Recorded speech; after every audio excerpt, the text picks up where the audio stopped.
Good morning, everyone, and thank you for joining our webinar today. So before we begin, please listen to the following instructions. So all participants are currently muted, and if I can directly to the bottom of the screen, you are encouraged to use the Q&A section as well as the chat for questions, and all you have to do is just click the Q&A icon and type your questions there, or the chat, whichever you prefer, and your questions will be answered in the Q&A section or at the end of this webinar. If you also go on the bottom of your screen, live caption is available. To turn it on, please click on CC transcript and you'll be able to have access to the live caption. My name is Sanasa Kava, and I get to serve as the Community Engagement Specialist at the New York City Emergency Management.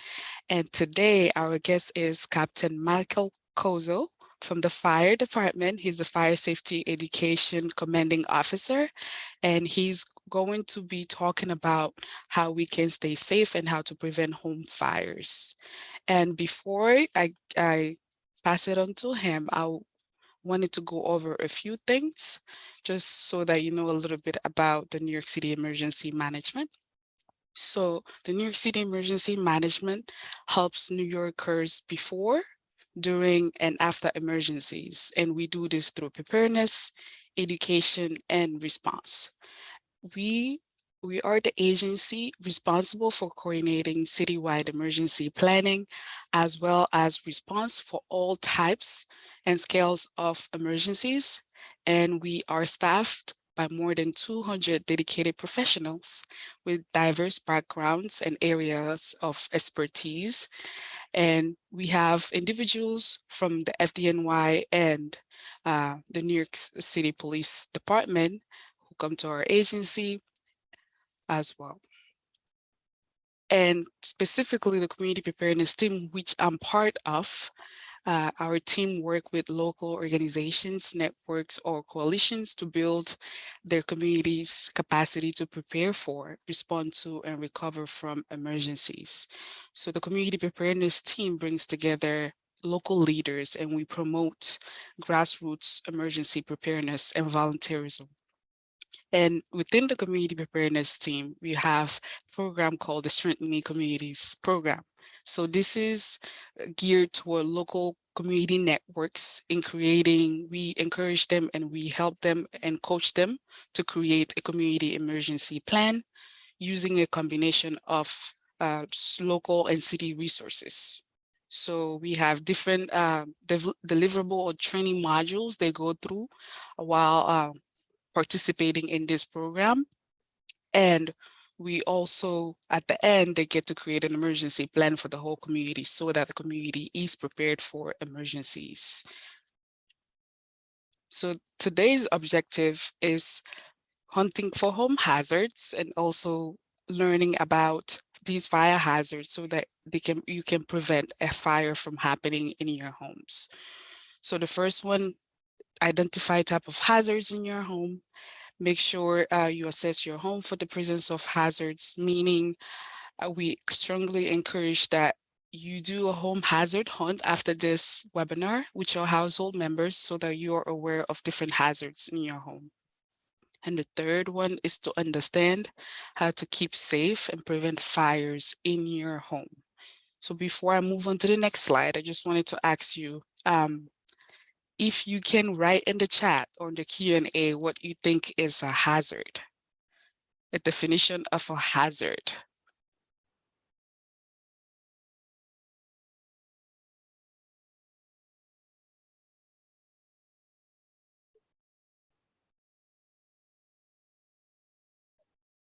Again, the chat should be at the bottom of your screen. What do you think is a hazard?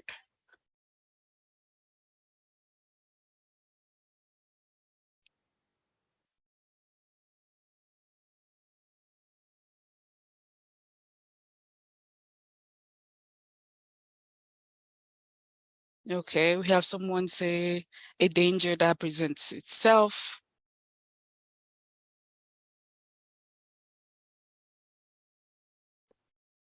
Yes, that is correct. A hazard is something that poses danger or difficulty. It's actually any actions, materials, or conditions that might increase the size or the severity of a fire or that might cause a fire to start. So these are called fire hazards. So few example of fire hazards, we'll go through kitchen fire hazard, bedroom, and different hazards you can see in your living room as well. But an example of a fire hazard can be maybe a defective appliance. You're using an appliance that is defective. So that is a fire hazard that can cause a fire from happening to happen. I'm sorry. Also, a disconnected fire alarm. You have a smoke alarm in your home that is disconnected. How do you know there is a smoke or there's fire in your home if your smoke alarm is disconnected? So those are just different types of hazards you can find, but just we'll go over a kitchen hazard, which means cooking is the number one leading causes of home fires. So it's very important to be aware of different hazards in your kitchen.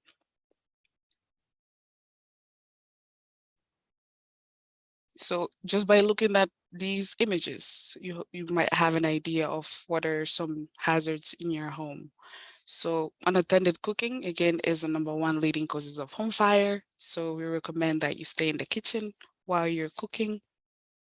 Another kitchen hazard is dirty cooking equipment, grease fire. Grease can cause fire. So it is recommended to clean your stove every time you cook.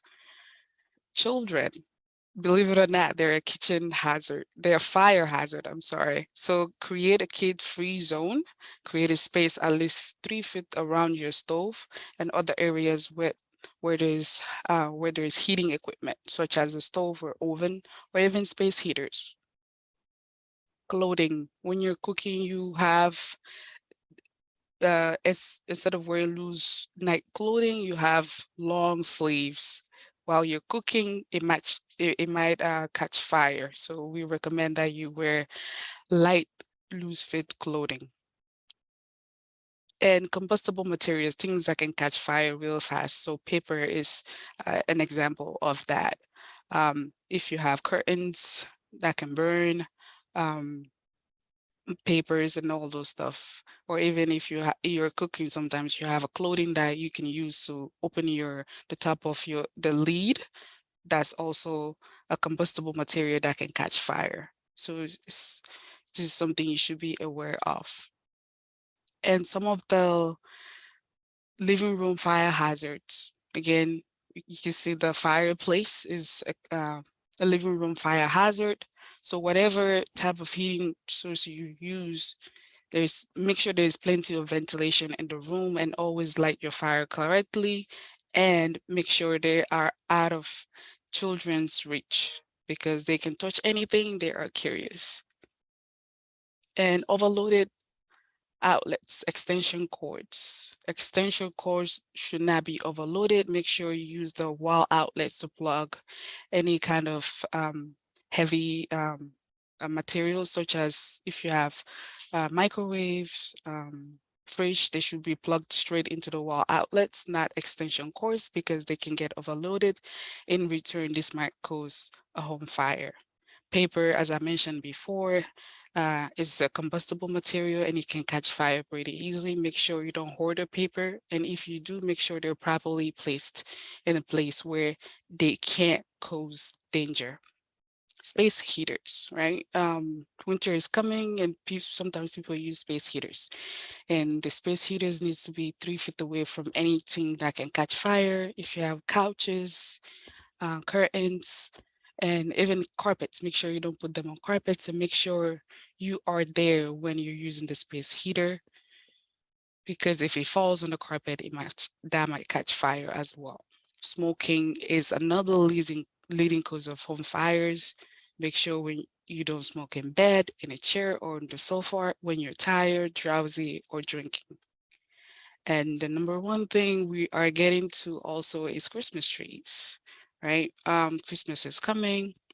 So Christmas trees fires often start because of faulty lights or proximity to a heat source, right? So keep your holiday very merry and bright by inspecting older lights, putting on new lights on your tree and keeping them away from any type of heat source. And last but not least, bedroom fire hazards. You can see your smoke alarm over there, and also important to talk about carbon monoxide alarm, which you should also have in your home. Block windows. How do you exit your house if there is a fire? Obviously, your first option is the door, but if for any reason you can't get out the door, your second option would be a window. How do you get out the window if you have block windows, right? This is something to think about.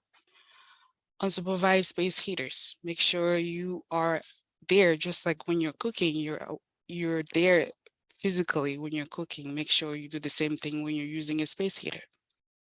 Smoking, again, in the bedroom is not encouraged.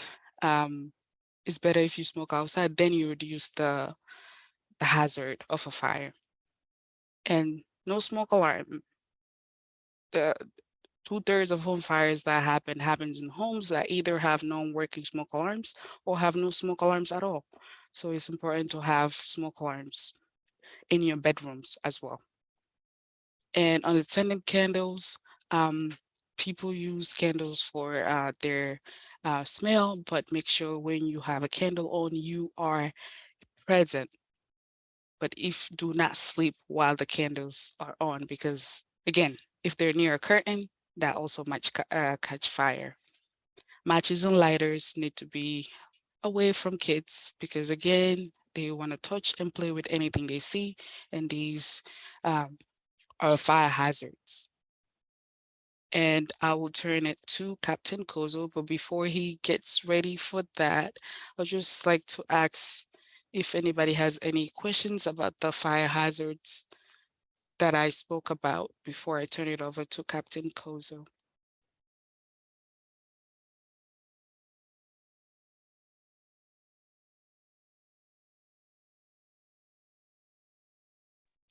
All right, it seems like we don't have anything yet, so I'll pass it over to you, Captain Kozo. Okay, good morning, everybody. Thank you very much, Tanasa. We definitely went over quite a few things during that presentation just now that I am also going to go over. I'm probably going to go a little bit more in depth. I'm going to go over a few statistics and a lot of the common fire causes that we're seeing right now, fire trends, what's happening, and how we can avoid that from happening to anyone that we know, and what to do if it does happen. So those are the things that we're going to go over. So what I'm going to do is I'm going to share my screen, and we're going to go through a PowerPoint real quick, and then we'll take any questions at the end if anybody has any questions.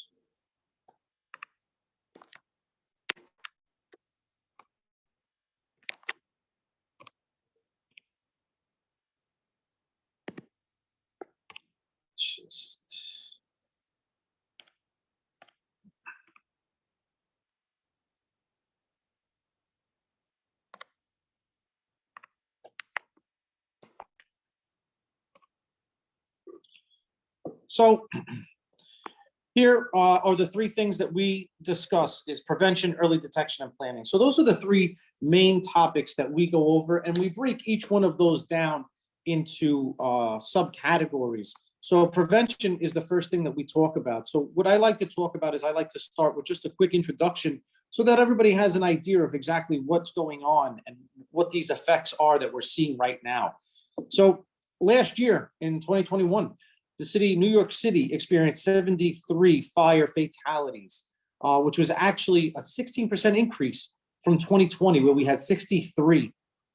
Although we did go up in that last year, we are still continuing a trend over 15 years where we have less than 100 deaths annually in the city, which is a good trend when considering the fact that over 15 years ago, we were well over 100.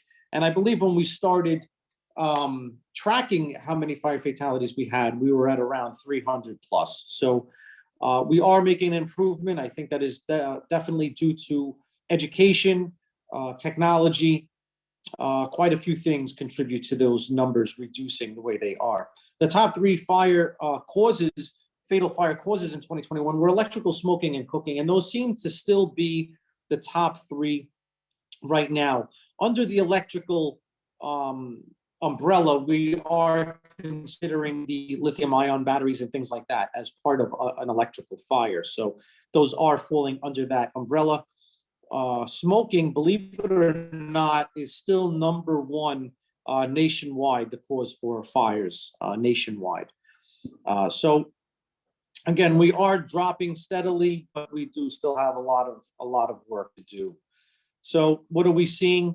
A lot of the trends from the fire marshals are telling us that most of the fires are occurring between midnight and 8 a.m. when most people are asleep, in the kitchens and bedrooms. And definitely we see an increase during the colder winter months where people are starting to use alternate sources for heat, be it a space heater, their oven, their boiling water on the stove to try and get some steam, whatever it may be. So we are going to go into that a little bit because those obviously are not good practices at all. Again, we are seeing a lot of those things where we're talking about the smoking, the discarded smoking material, the faulty electrical wiring, the space heaters, things like that. So again, things that we are going to go a little bit more in depth on. So here is a pretty important thing: circumstances that contribute to the likelihood of a fatal fire victim. So what makes you more likely to die in a fire, basically, is what we're saying. And not having an operable or audible smoke alarm is the number one thing, right? When you're sleeping, all of your senses are shut down. You're not able to hear, you're not able to see, to smell, to taste. The only thing that's going to work is your hearing. Your hearing is going to wake you up, hence the smoke alarm. So they say that having and maintaining a working smoke alarm reduces your chances of dying in a fire by half. So by 50%, just because you have a working smoke alarm. So definitely well worth having. Having an inappropriate evacuation response. So what does that mean? Well, people don't really know what they're going to do if there is a fire. And it kind of goes to that second to last bullet where you don't have and develop a practice and escape plan. So you have to know exactly what you're going to do, where you're going to go, how you're going to get out. But these are things that we should be going over with people in our family before there's a fire, not when there is a fire, because at that point it's too late. It's already chaotic. That's not a time when you're going to try and figure things out. So you should be going over these things before there's a fire. Attempting to fight the fire, there is a very small window where I'm going to go over, where you'll be able to attempt to fight a fire yourself. And that is probably within the first 30 to 45 seconds of the fire starting, be it in your kitchen or whatever. After that, that fire is going to be beyond your control. So I am going to go over that in a few minutes. Re-entering the fire building. One of the things we do mention is once you get out, stay out, no matter what. You should never be going back in. So an interesting number is a fire doubles in size every 30 to 60 seconds. So people think that they're going to get out and they're going to run back in a few minutes later because they forgot something or they're missing somebody or whatever. And they think that the fire is the same that it was when they left, but it's not. The fire is 3, 4, 5 times greater than it was when you left. So definitely something to keep in mind. So starting with the prevention portion, we are going to get into the cooking fires and the kitchen fires. So the leading cause of fires and injuries is unattended cooking. So what are we talking about? We're talking about people walking away from the stove while they're cooking.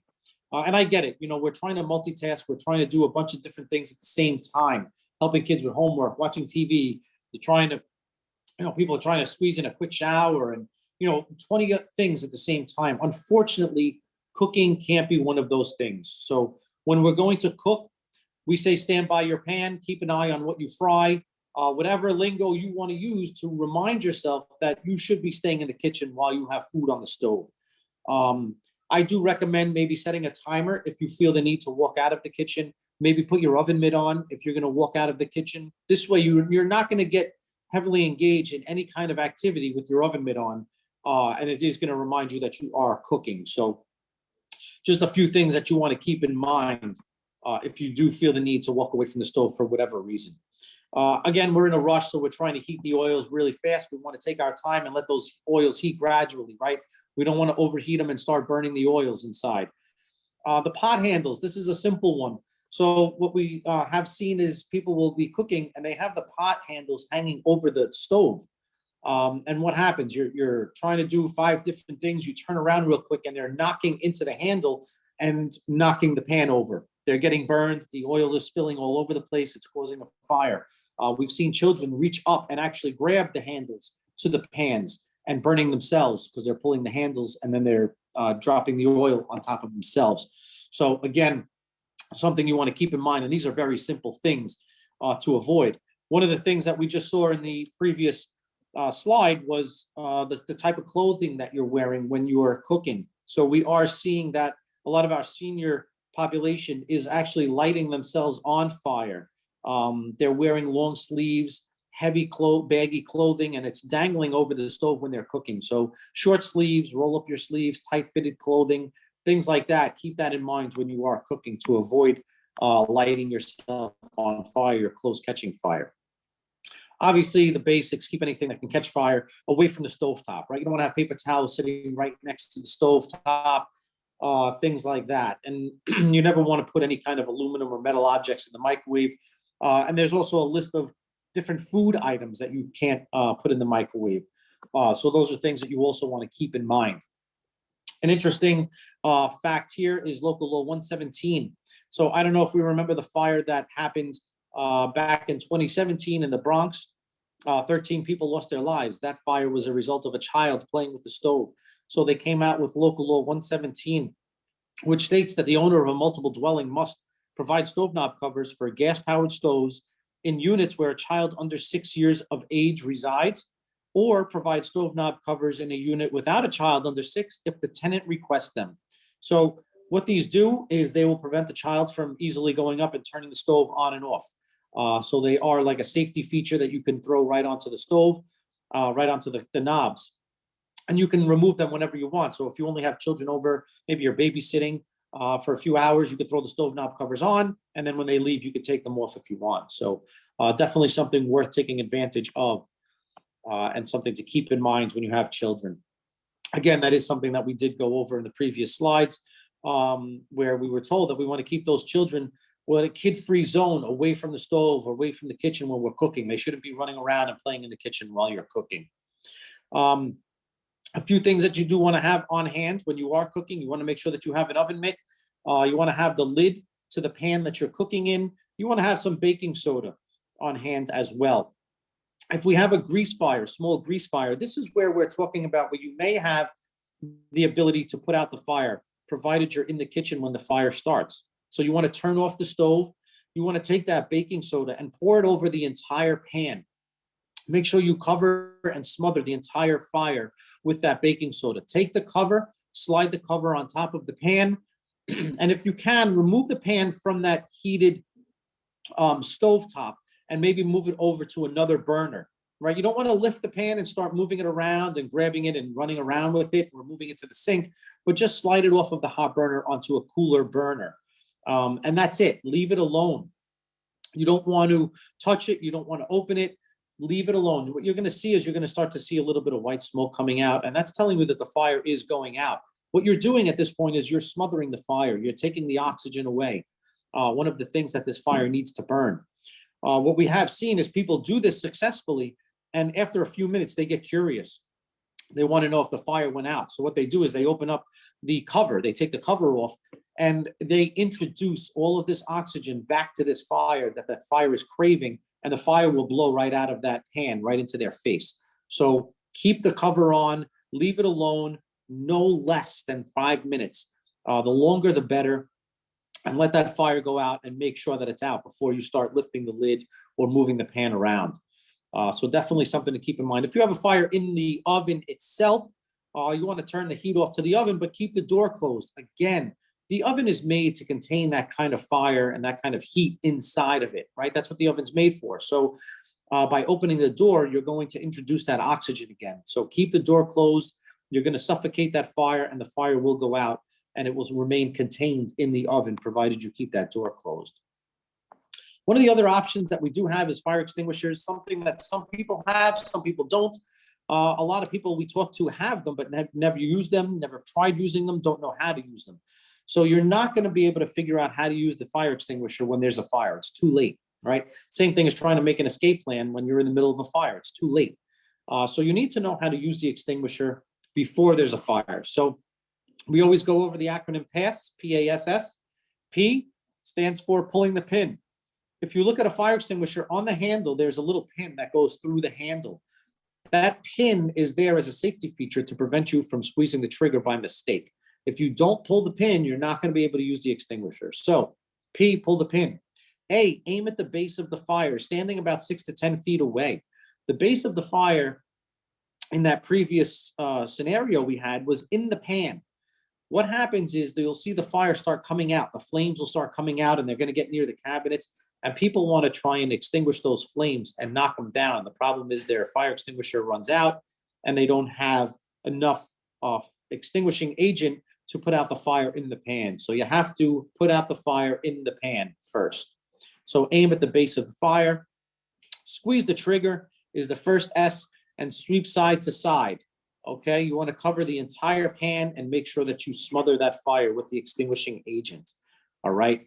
You want to make sure that you're looking for the right extinguisher if you're going to buy an extinguisher, and an ABC extinguisher is what you want to look for. So you will see those letters A, B, and C, and the letters represent the type of fire that that extinguisher will put out. And an ABC extinguisher will put out all of the types of fires that you needed to put out in your home. So make sure you're looking for an ABC extinguisher. When you're using the extinguisher, make sure that you give yourself a safe escape. So keep yourself in between the fire and your exit. So the fire's in front of you, the exit should be behind you. If you're unable to put out that fire, the fire gets too big and you run out of extinguishing agent, your extinguisher is empty, you could turn around and you can always get out safely. Also, we do encourage you to call 911. Don't hesitate to call 911 because you're going to try and put out the fire.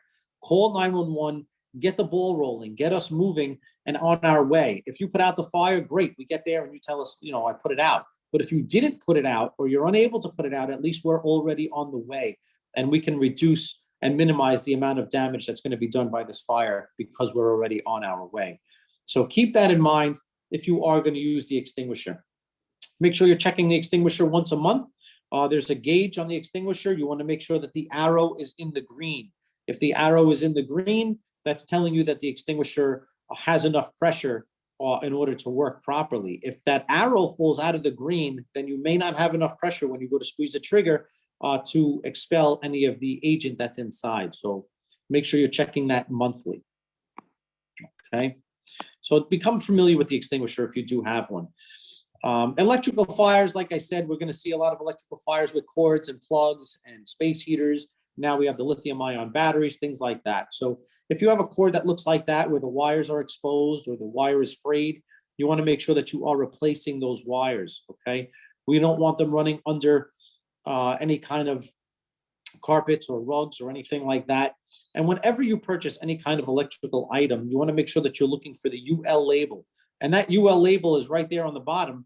You see it's UL with a circle around it, Underwriters Laboratory, and that's a company that tests and inspects these items before they go out for sale. And they'll put their stamp on it to say that it's been approved to use.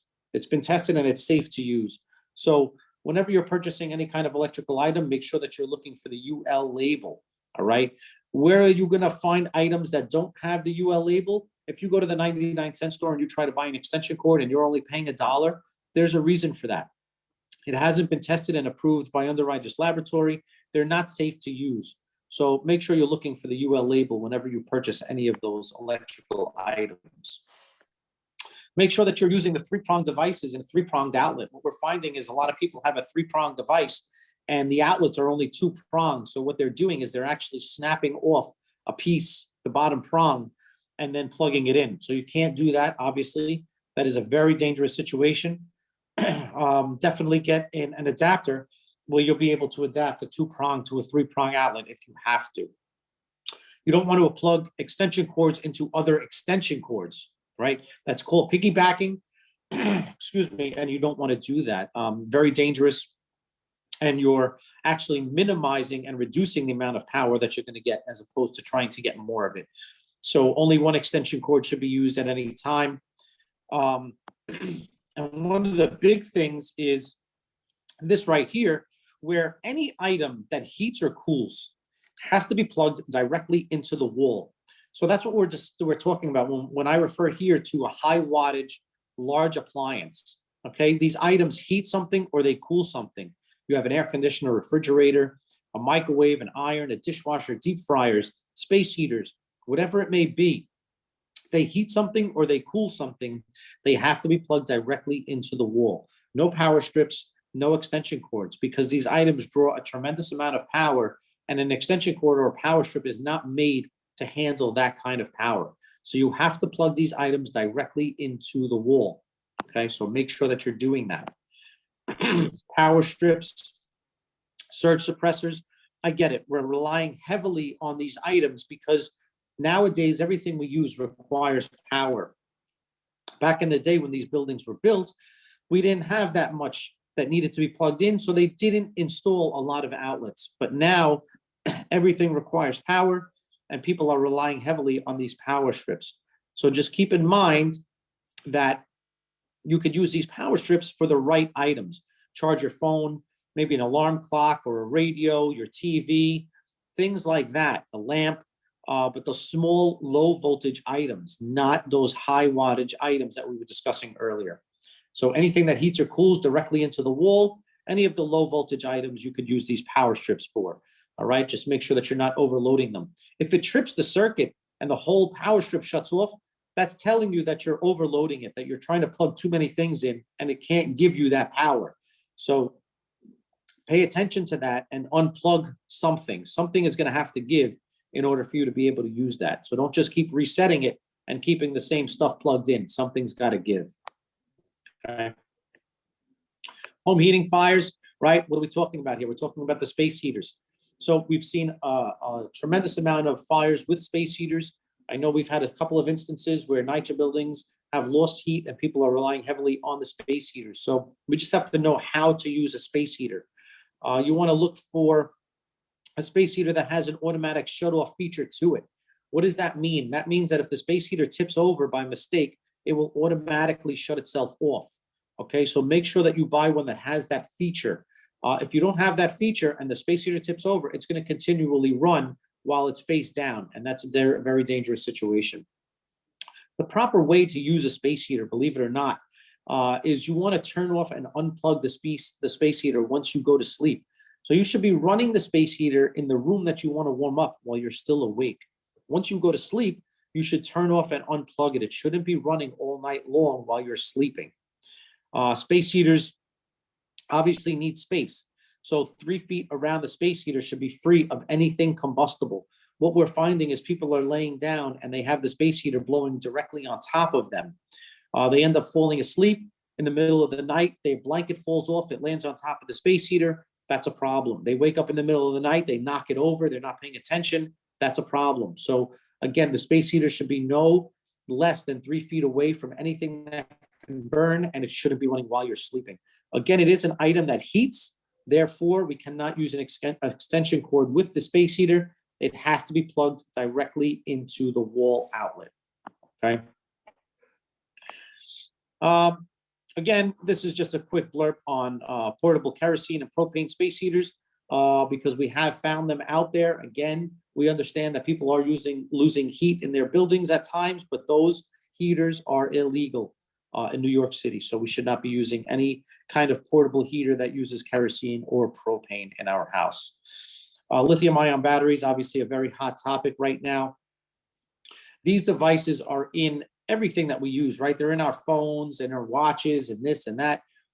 Those aren't the ones that we're seeing an issue with. The ones we're seeing an issue with right now are the ones that are in these e-bikes, e-scooters, and things like that, where there's multiple batteries connected to one another. And what happens is if one battery fails, they all fail. And that's what's going on. So a few things you want to keep in mind with these lithium-ion batteries. Again, look for the UL label whenever you're purchasing these batteries. You want to follow the manufacturer's instructions when you're charging and storing them. Don't go online on Amazon and buy a $2 charger so that you have an extra charger. You should be using the manufacturer's charger, the manufacturer's batteries. Don't go out and buy aftermarket chargers and batteries for these items. They're not safe.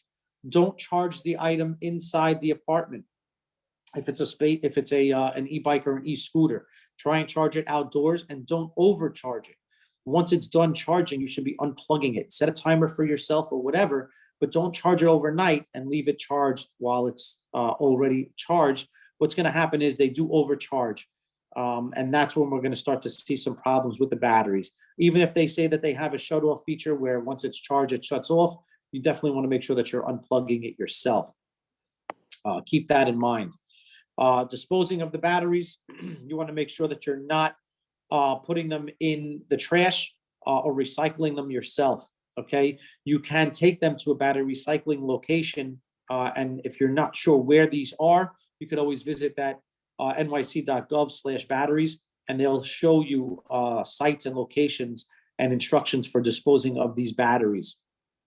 And definitely bag the batteries and tape the ends before you're disposing them, right? Because what happens is when you have two batteries in the garbage, let's just say, and they start connecting to each other, the tips start connecting, that is creating friction and heat, and that's where you're going to have a fire from the batteries. So you want to tape the ends before you dispose of them.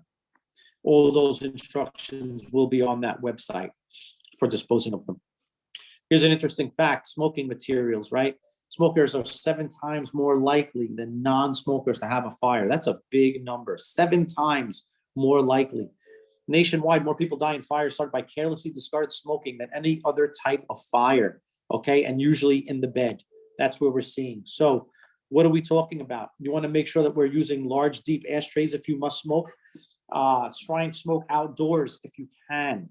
You don't want to smoke while you're laying down. You don't want to smoke while you're on any kind of medication or alcohol. Never leave a lit cigarette in an ashtray. What's happening? People are taking the cigarettes and they're running it under the sink real quick, and then they're taking the cigarette butt and they're throwing it in the garbage can. The problem is they may not have completely extinguished the cigarette, right? It was a quick rush under the sink and then they threw it in the garbage. Now the cigarette sits in the garbage can and it'll take a few hours before it really starts to ignite and burn. Next thing you know, your whole kitchen is on fire from that cigarette that you threw in the garbage hours ago. So make sure that you get some kind of jar or a can, fill it with water, and keep the cigarette butts inside that jar or can of water, and then discard the cigarette butts after they have been doused in this water for a while, just to make sure that the cigarette is completely out. I know we talked about candle fires. We also talked about the cigarettes earlier in the earlier presentation. And again, we want to make sure that these candle fires and cigarette fires are minimized as much as possible. So we do ask that if you are going to use an open flame candle, which is a candle that actually uses a flame, that you keep a few things in mind, right? You want to use protective shades or globes around the candle to protect it. You want to make sure that you're placing the candles at least 4 feet away from any kind of curtains, draperies, blinds, anything that's going to burn, anything. Keep it out of reach of children and pets, and extinguish the candle before leaving the room. Now, notice we're saying the room, right? We're not saying the house. I'm not saying when you leave your house, blow out all the candles. I'm saying when you leave the room. If you have a candle burning in your living room and you're going to go in the bedroom, blow out the candle. It shouldn't be burning in the living room while you're in the bedroom. Next thing you know, you fall asleep. The candle's still lit in the living room, and that's a very dangerous situation. So before leaving the room, you want to blow out that candle. You don't want to run around lighting candles if you lose power, right? You want to keep batteries and flashlights on hand for such an instance. You should not be running around lighting candles for light when you lose power in your home. So that is a very dangerous situation. And what we want to encourage is the use of flameless candles. And I think we're seeing a huge reduction in candle fires because of the flameless candles now. So flameless candles are the battery operated candles. Turn them on, turn them off. You could use a remote to turn them on and off, whatever you may use. They do have ones that have sense. And if you lose power in your home, you could use a flameless candle to light your home. These battery operated candles are a tremendous asset in helping us reduce the amount of candle fires that we are seeing. And we do suggest that everybody transition over to flameless battery operated candles. If you leave it on, no big deal, right? The battery dies, you replace the battery. So try and replace any kind of open flame candles that you use with a flameless candle, and we'll try and stay safe and avoid any fires with candles that we're seeing. Early detection. Goes right into our meat and potatoes of the presentation, the most important part, which is smoke and CO alarms. So right there is the statistic that I gave you earlier, excuse me, where having these smoke alarms will reduce your chances of dying in a fire by 50%. 70% of fire deaths occur in homes with a non-functioning smoke alarm or no smoke alarm present. That is a huge number, 70%. Completely unacceptable. There is no reason why we should not all have working smoke and CO alarms in our homes. You should have at least one combination smoke and CO alarm on every level of your home and a smoke only alarm in every bedroom. Okay, alarms should be installed on the ceiling. And if you have to install them on the wall, they should be placed between 4 and 12 inches from the ceiling. Okay, but we do prefer that you have them on the ceiling whenever possible. Test your alarms at least once a month, and all you got to do is press the button. Let the alarm go through its cycle just to make sure that it is working properly. If you're still using the older alarms that have removable batteries, make sure that you're changing them twice a year. However, we do encourage people to upgrade to the new 10-year sealed alarms where there is no battery to replace. The alarm is good for up to 10 years. You can no longer remove the battery. You can't take the battery out. All you have to do is test the alarm. And after about 10 years, you'll get the beep telling you that the battery is dying, which brings us into this, right? What are the noises that these alarms are making? So you hear a single chirp every 30 to 60 seconds. That's telling you that there's a low battery or a malfunction in the alarm. So you definitely want to investigate and see what's happening with the alarm. If you hear 3 long beeps, that is indicating smoke or fire has been detected. If you hear 4 quick chirps or short beeps, that's telling you that carbon monoxide has been detected. So make sure you know the difference in the noises that your alarm is making, because if it is going off for carbon monoxide, you're not going to see anything. You're not going to hear anything. You're not going to smell anything. You're going to look at this alarm and think that it's going off for no reason, when in fact there may be carbon monoxide. Okay, so carbon monoxide is undetectable to human senses. And what's going to happen is eventually, if you inhale enough carbon monoxide, it's going to suffocate you and you will pass out. So make sure that you are paying attention, paying attention to the noises, and you know what it means when the alarm is going off. Something that I do think that we take for granted is alarms for the deaf and hard of hearing. All right, there are specific alarms for people that are deaf or hard of hearing. There are strobe alarms. There are bedside alarms, like the one that I have here on the picture, which is a life tone alarm. This alarm gets placed next to the person's bed, and it is an alarm clock as well as a smoke alarm in itself. What happens is we synchronize the smoke alarm in the home. If you see up on the left, an ordinary T3 alarm, and we synchronize it with this bedside alarm. If that smoke alarm activates, it sends a signal to this alarm, which will then activate. That little pad that you see coming out, that pad goes under the person's pillow, and the pad will vibrate when the smoke alarm is activated, alerting them that there is a fire and that their smoke alarm is activating in their home. The screen will read fire, so that when they wake up, they'll see what's going on. It'll say fire. And this is to alert them, because they're not going to hear your average smoke alarm going off. So again, definitely something worth considering for anybody that you know that is deaf or hard of hearing. And again, I think it is something that we do tend to take for granted. So keep that in mind. Do you have any elderly people or anything like that that really can't hear the smoke alarms? This is something worth mentioning to them and getting in their homes. Planning, right? We want to make sure that we plan our escape. We have to have a plan before there's a fire. So draw up a little schematic of your home or of your apartment that looks something like this, and go over it with everyone in your home, especially children, so that they know what the different ways out of their home are, whether it be the front door and the back door, if there's a fire escape, whatever it may be, so that they know what their options are if there is a fire. Know the type of building that you live in, fireproof versus non-fireproof. The type of building that you live in is going to determine what you're going to do if there is a fire in your home. If you're not sure of the type of building, you can always check with the Department of Buildings on their website. You can punch in the address and it will tell you whether it's a fireproof or non-fireproof building.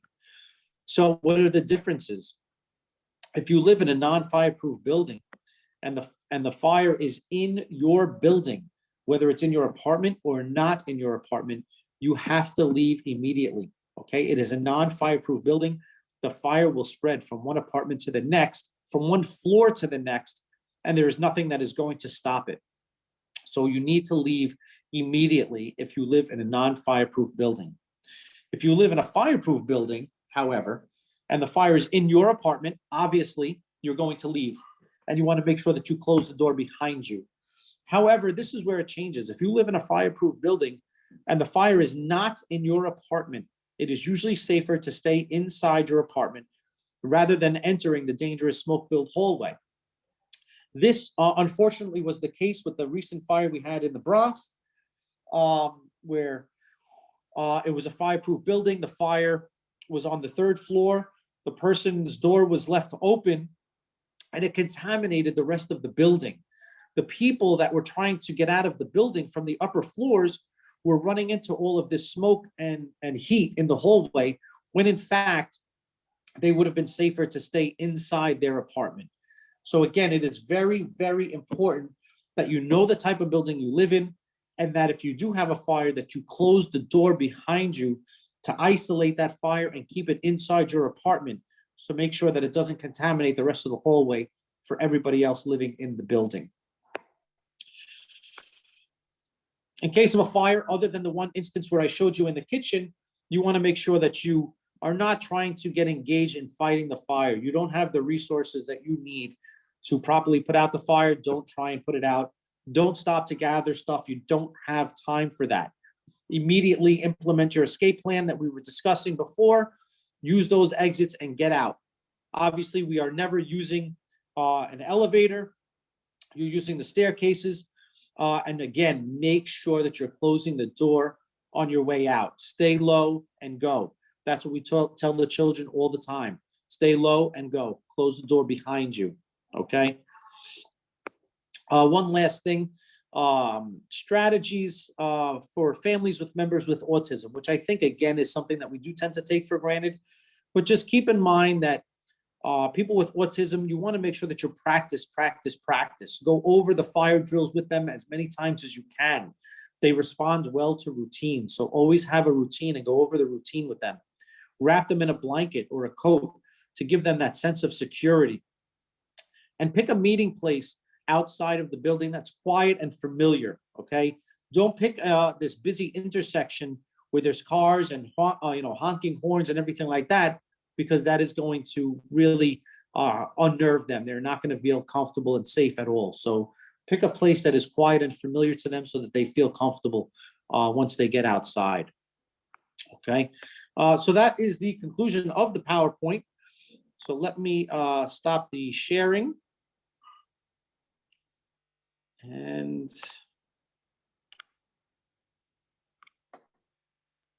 here we go.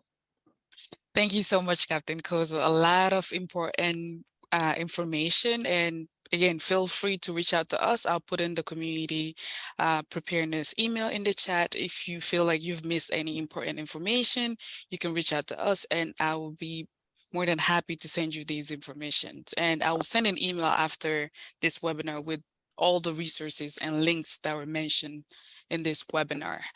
But before we move on, I wanted to see if there's any questions anybody has. If not, I have a few questions for you just to see if you are listening.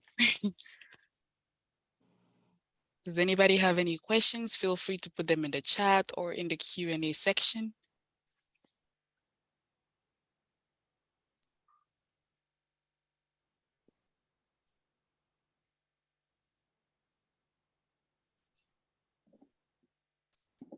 All right. Okay, so since nobody has any questions, I have 3 questions, but the first one is, what are the 3 leading causes of home fires? I think Captain Kozo went thoroughly through every single one of them. Again, you can put them in the chat.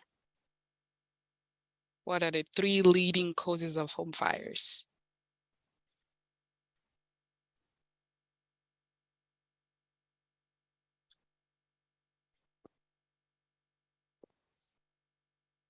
Yes, electrical, smoking, and cooking. Yes, you guys been listening. That is correct. So again, keep an eye on what you fry. Stay in the kitchen. Do not smoke indoor. Preferably go outside, and be careful with electrical equipments, extension cords. Make sure you plug large appliances straight into the wall outlets. All right. And my second question is, what type of fire extinguisher you should have that can fight all these three type of fires? ABC. And can you tell me what each one is for? What is the A for? What is the B for? And what is the C for?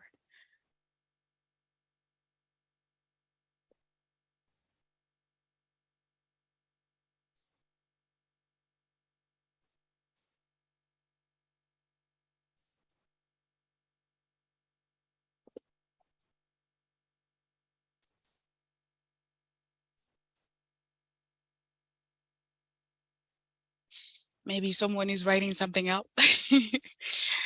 Okay, A is for paper, wood. That is correct.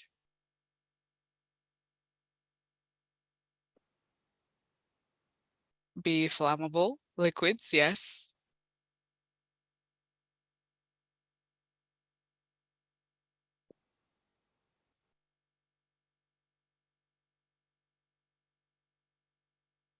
And C is for electrical equipment. That is correct. A is for combustibles, like Beth mentioned, paper and wood. And B is for flammable liquids like grease.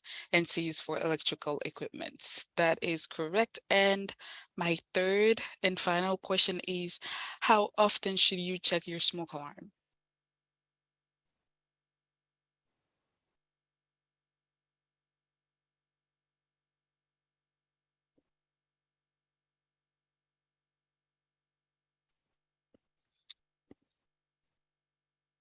Someone said 2 times a year. Does everybody agree with that? Or somebody has something else?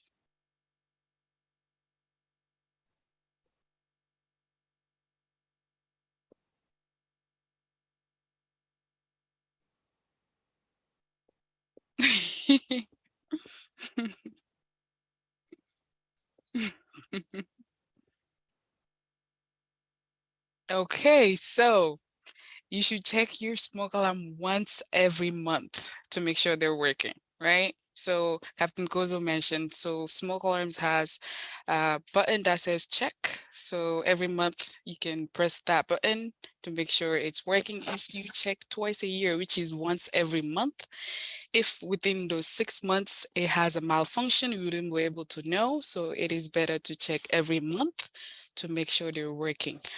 But you could also practice your home fire escape plan twice a year, once every 6 months. Yeah. And those are all the questions I have. And Captain Kozo, do you want to add something before we close this up? No, I think we pretty much touched on just about everything that we have. If there's no questions, Mhm. I think I feel good about everything we went over. Awesome. Thank you so much for joining us this morning, Captain. And again, I will be sending these resources and links to every single person. And again, I'll put the community preparedness email here for anyone who has questions about anything. So it's communityprep@oem.nyc.gov. Feel free to reach out to us, and we'll be able to share events or webinars that are coming up. And thank you so much for joining us, and enjoy the rest of your day.